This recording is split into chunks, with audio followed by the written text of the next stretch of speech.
You know, I had an epiphany today. There are white people in this country that would rather see the United States of America go completely bankrupt and burn to the ground than see a black lady sitting in the White House. We've always had racism. It still is really sad.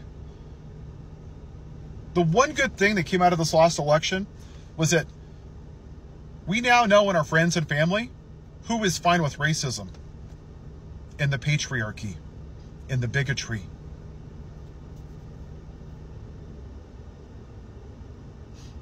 You voted for the most unqualified, morally bankrupt, bumbling idiot who is stealing money in front of your faces, and you're fine with that because he's white. And you couldn't vote for the most qualified black woman in the history of our country. She has more intelligence in her pinky than I do in my entire brain.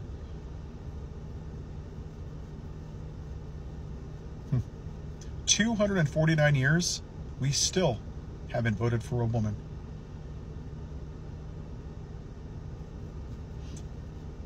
The MAGA movement is Make America White Again.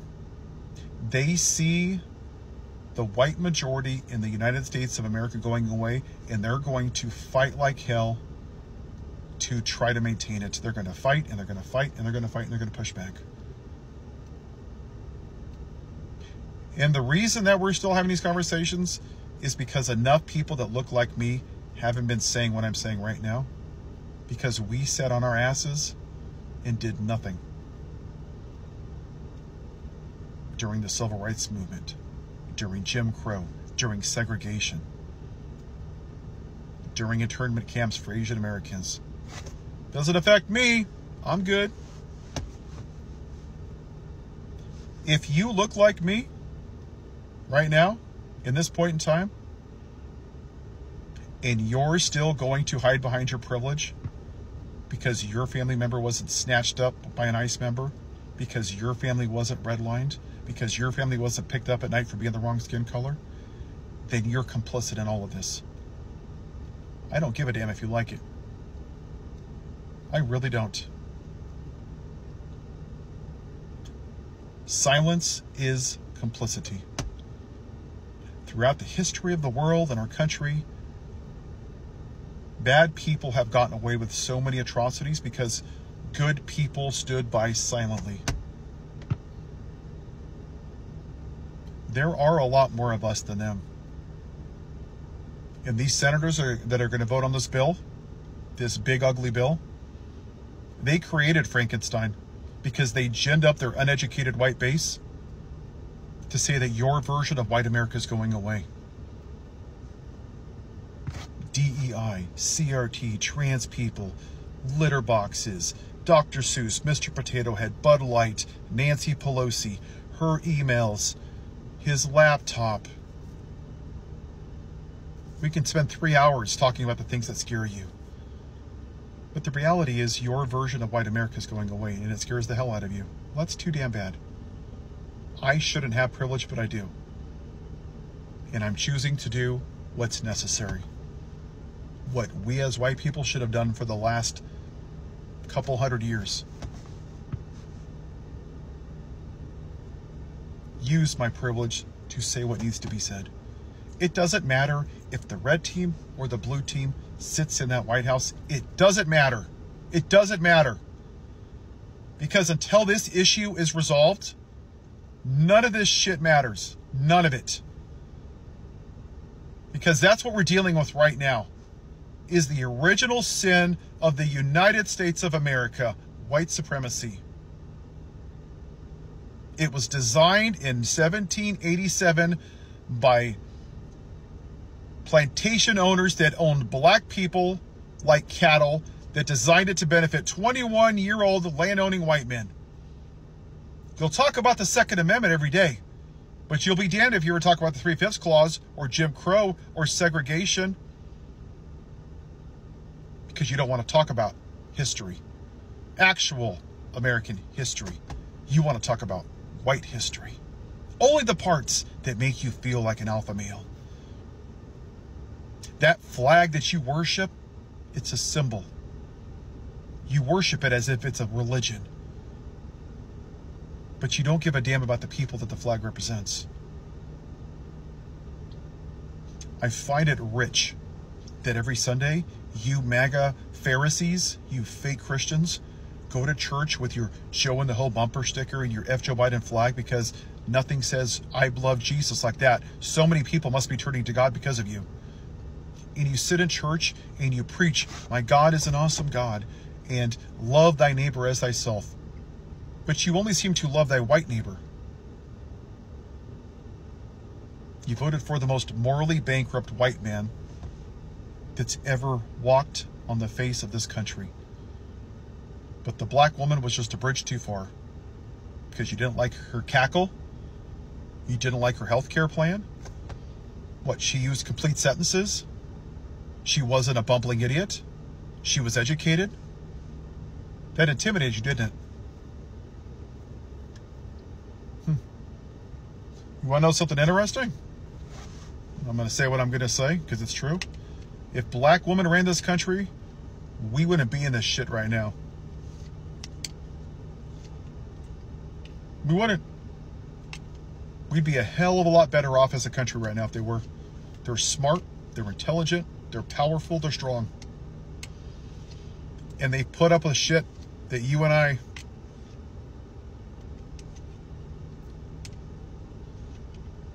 can't even imagine. Generation after generation after generation. And you still want to be a bigot and a racist and judge people by the color of their skin instead of the context of their character.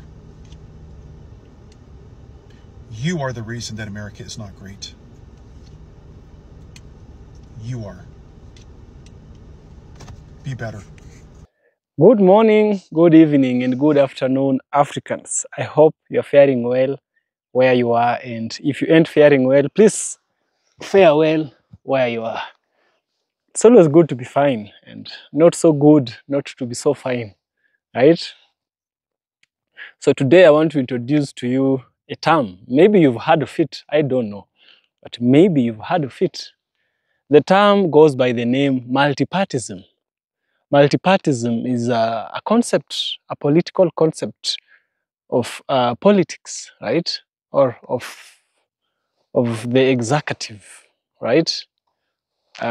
We have arms of the government. We have the executive, we have the judiciary, and we have the legislative, right? The legislative is the one which governs, or rather, the legislative is the one which makes the laws, right? And the judiciary is the arm which passes the laws. Laws are made in the parliament, which is the legislative arm. The judiciary is the court. And now the executive is the forces. We have the police, we have the military, and any other forces that is there to ensure that the laws that have been passed from the legislation to the judiciary have been exercised, right? Once you understand that the MAGA voters, and you understand that the Republicans, right? The Republicans and the MAGA voters are kind of trying to break a balance that actually exists. Because when I started, I told you we have something called multipartism. Multipartism is the idea of having multiple political parties like Republicans, Democrats. Let's say another one exists which is called orange, another one yellow. All these parties can vie for seats, presidential seats, gubernatorial seats, senatorial seats, whichever, right? That's it. So once you realize that, you come back and you want to try and see why is it that multipartism supports many parties from different tribes. In Africa, we have tribes. In America, you don't have tribes. I'm told you don't have tribes. But English is a tribe still. So multipartism is there to ensure there is no element of nepotism, there is no element of tribalism, there is no element of any kind of bias does not exist, right? That's why we have multipartyism. Everyone is given an equal opportunity. But the MAGA supporters kind of have it different. They only want a certain demographic in the White House, right? They want a certain demographic in the White House, which is an opposition to what I just told you, to the multipartyism and the aim of multipartyism. It's wrong and it's against the law of the land of the United States of America. So there's a white man who has come up front and explained it in such a detailed way, and he's giving with relevant examples why white people are doing this, right? I want us to listen to him. I shall get back by the end of the video, of course, where we shall also have a deep critical analysis. Let's dive in.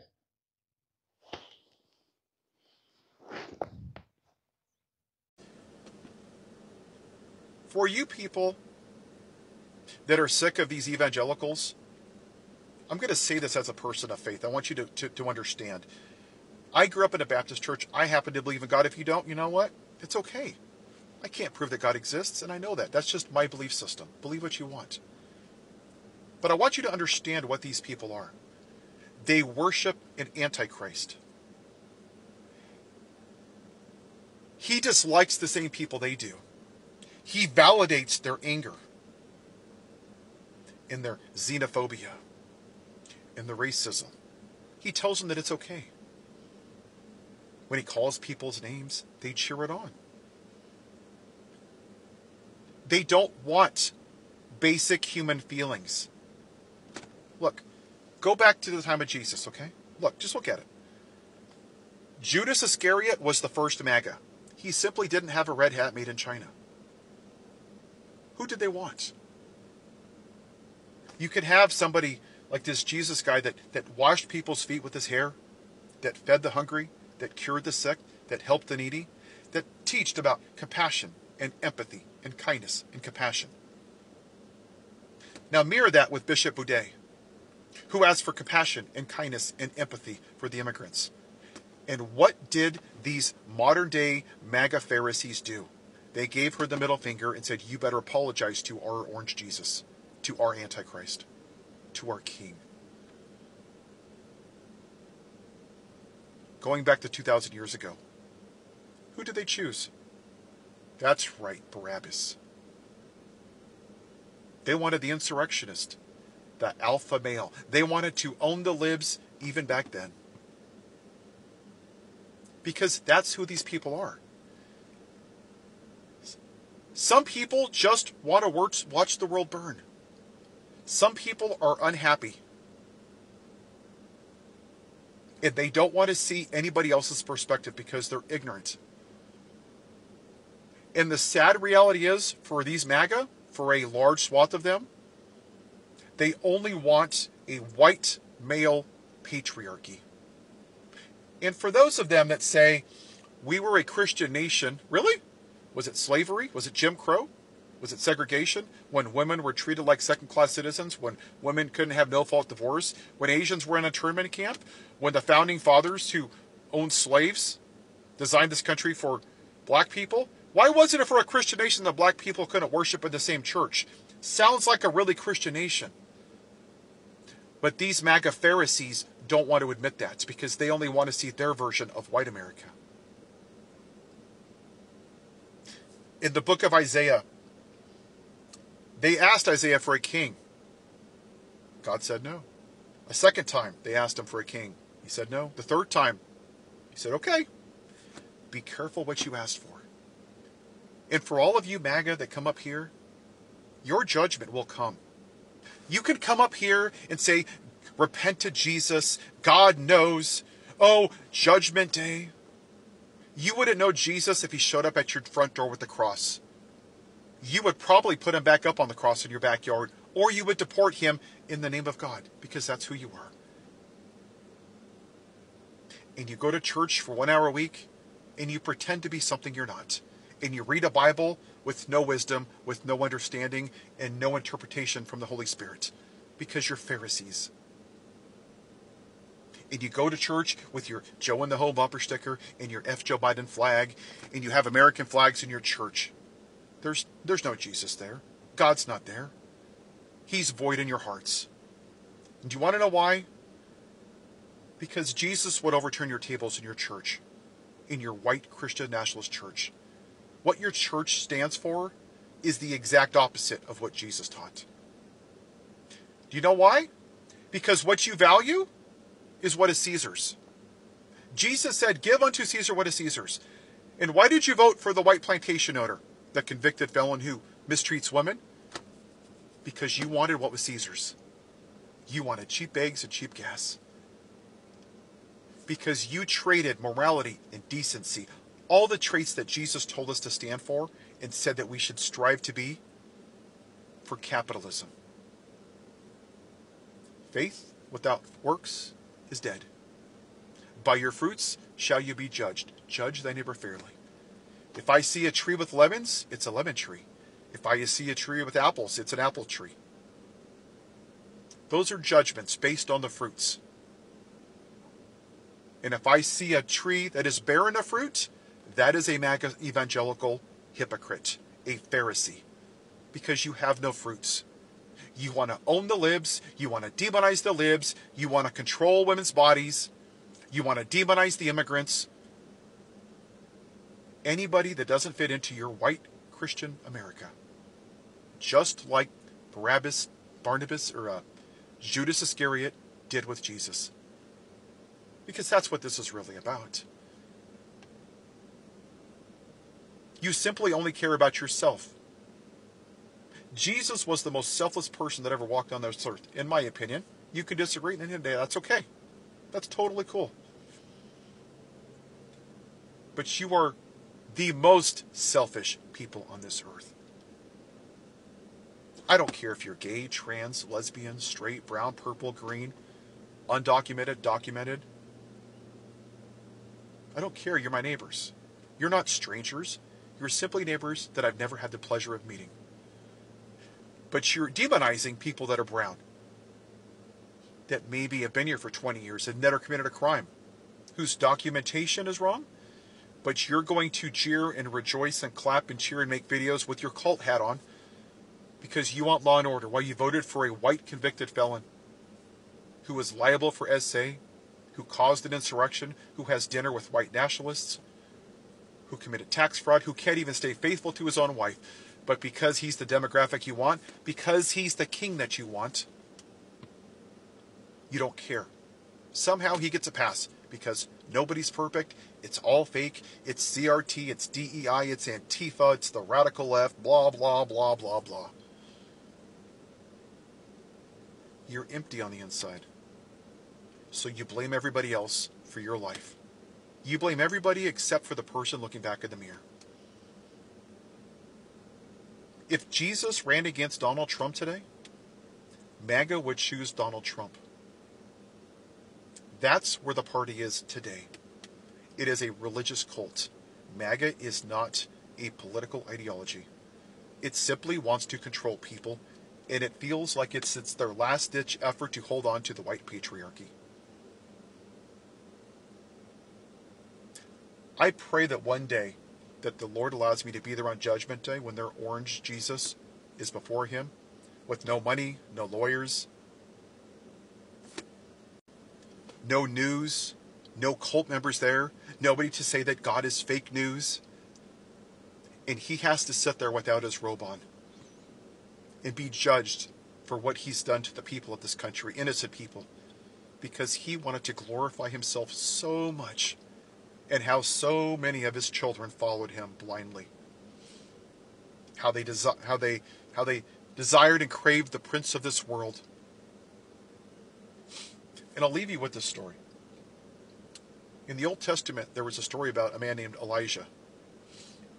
He lived by a creek bed for 3 years during a drought, being fed by birds. You know what he didn't do? He didn't cry and moan and complain and groan about the price of eggs or gas or worldly possessions, or how God didn't put him in a house, or he didn't have the nicest clothes or the cleanest glass. Because Elijah was focused on building his wealth up in heaven. And that's why you MAGA Pharisees are not followers of Christ. Because you choose to build your wealth on this earth, not in heaven. Have a good day. See, you see this picture? This is Gallegos talking to Jim Acosta. In my opinion, this is a big problem with this country. There are people that are living in poverty, paycheck to paycheck, working 2, 3, sometimes 4 jobs. Their entire life is literally, how can I not die? How can I not starve to death? How can I support my family? How can I make my rent in 3 days? What do I have to sell to put gas in my car? And every day, this is what I see. Oh, they have laptops. That must be nice. Oh, look, you have a house. Must be nice.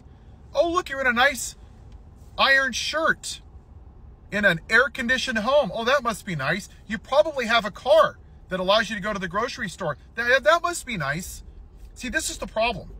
Every day, whether it's Fox News or CNN or MSNBC or Newsmax or whatever other mainstream radio station, every day, it's people that are making $175,000, $200,000, $300,000 a year, sitting up here talking about trying to relate to the working people.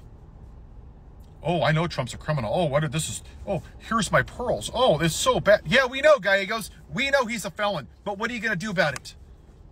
Because all I see you do every day, and this is for every politician, is go on all their favorite left or right-wing radio shows and just speak a bunch of crap. We know that the house is on fire. We don't need you to say it every damn day, 8 times a day. Put the fire out. Do something, Gallegos. Chain yourself to the White House. Get yourself arrested for democracy. Do something. Do a general strike with me, Gallegos. But you won't do that, will you? Because that's too far. In the words of Congressman Eric Swalwell, that's too demonstrative. Yeah, because people in concentration camps that are drinking out of the toilet, you know, that's okay, right, Eric? But it's just too demonstrative to do a general strike and actually change this country, to give people a living wage, to reverse Citizens United. Because you guys don't give a damn about the people. You want to stay in power. And this is all a game. And all of the independent journalists and all the bros on the left and the right that are playing this game, it's about money. It's the fear-mongering at the expense of the poor people that can't afford just regular, everyday goods in this country. That's why we're here. This is all bullshit. It's all a game. It's all meant to increase their viewership. Nothing he's going to say on CNN or MSNBC or Jim Acosta is going to mean a damn thing. But it gets Jim Acosta more likes. Go to my Substack if you want to hear this. This one is just for my members. Please click here now. I don't hear any of you guys talking about white supremacy. How never in the history of this country we've elected a woman. I wonder why that is. Because that's not sensational. You people are living in an alternate universe. I don't care if you're on the left or right. People just want to raise their families with a living wage, have some money put aside in case their car gets a flat tire or needs a new engine or new brake pads. They don't want to be dependent upon the government. They want to have self-worth.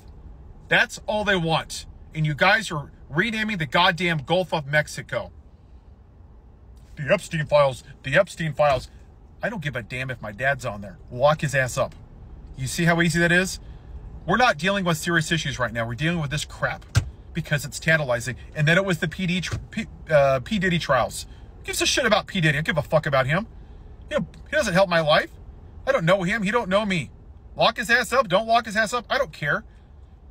None of you guys are serious people right now.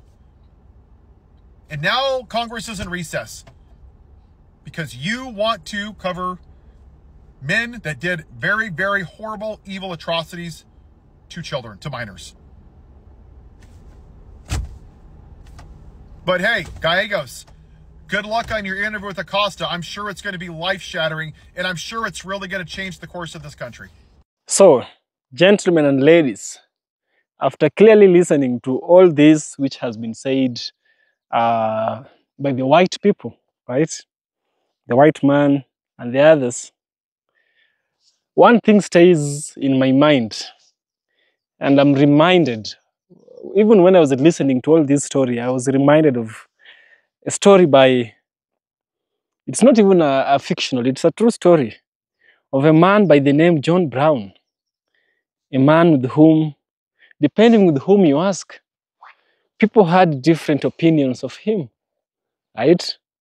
Some people would think of him as a savior. Some people thought of him as a rebel, right? A man who was against the government, an anarchist. Some people called him the Messiah, the savior. But this man is the kind of man with whom he would risk his own life, but not allow an injustice to happen in his presence, right? Back then, the injustice was slavery. Back then, it was slavery. And I'm telling you one thing, black people, and I'm reminding you one thing. Slavery has not ended. Slavery has evolved. Slavery exists in those schools. Slavery exists in the banking system. Slavery exists in the hospital. Slavery exists in churches. Slavery exists everywhere. It does exist, right? You black person, you are not favored in any way whatsoever. But this white people speaking cuts across racism.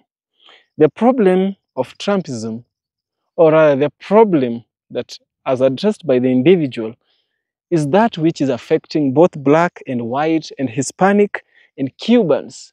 And think of Latinas, think of everyone who is a marginalized community in the US is being affected.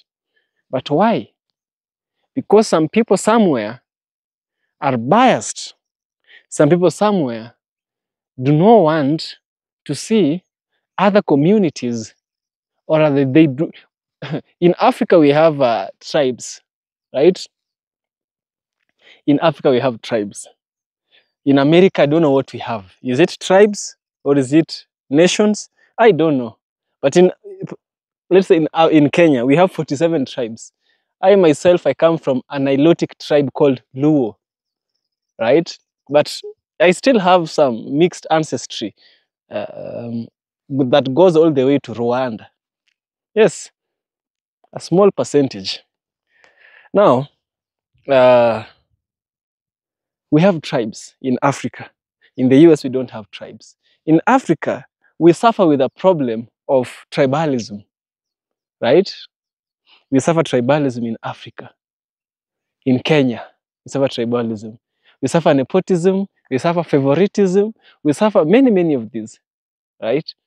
But does not mean that if in Africa, people are suffering these problems I have stated, they do not happen in the US. They might be happening in the US, but in another form and format, right? Yes. Because, as stated by the gentleman, the Republicans, they do not want any other demographic in the White House. That is what the Republicans want. They do not want any demographic apart from a specific one. You know which I mean. Apart from this specific one, they would do anything for this specific demographic to get into power. I'm telling you, Obama getting into power was such a powerful weapon, right? I have even forgotten which party Obama was. Was it Democrat or Republican? I don't know. Because Obama himself had his own failures. He had his own strengths, just like any other president who was passed, right? So having to want a specific demographic is dangerous, since this would mean that those other tribes which are not in the White House will not have a voice, right? They won't have a say, right? Everything that is said over there will be what? Will be diluted, will be in favor of those who are there. They'll be like the Berlin Conference, when the white people went into Berlin in the 1800s, and they divided Africa according to how they thought was fit to them. Yeah, they divided Africa into small pieces, and here you are. England take these, France take these, Germany take these, right? That is the same thing that is going to happen in the White House if this particular thought is allowed to prevail. There is no way that America would, that the Republicans would find it okay to allow a certain demographic, while America itself is a multiracial country, a multiracial country in the whole world. The country with the highest number of immigrants, or think of it as people who live there, people from different parts of the world, is USA. With a particular country such as that, you can never say that we want this particular demographic. No, it will be wrong. It will be wrong. You'll be looking down upon other people who've been long there, even long before you, because we have a history, we have evidence. I've shown you videos of professors discussing that there was interaction between the west coast of Africa and the east coast of North America and the east coast of South America. There was interaction even before Columbus went there. We've seen that we share particular vegetables or particular crops as well that exist in West Africa. The same plantation, the same species exist on the other side, which tries to tell us that there was interaction between these two different continents long before someone called Columbus went over there and discovered, in quotes, a land.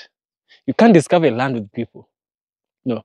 So it doesn't make sense what the Republicans are thinking of. And I think the gentleman is right in saying so. He is totally right.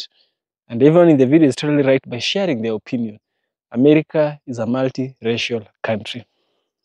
That's it. That's my thought.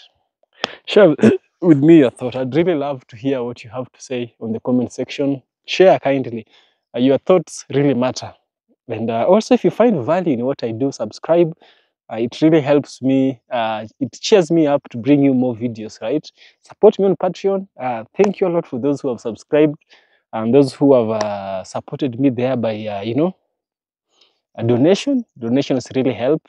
It helps me bring good audio, good video, and good stuff to you, good people, black people. Yes, it's not about the money. It's about the message. Don't get it wrong. Yeah. Thanks for watching. This is EFK Original Documentaries. See you in the next one.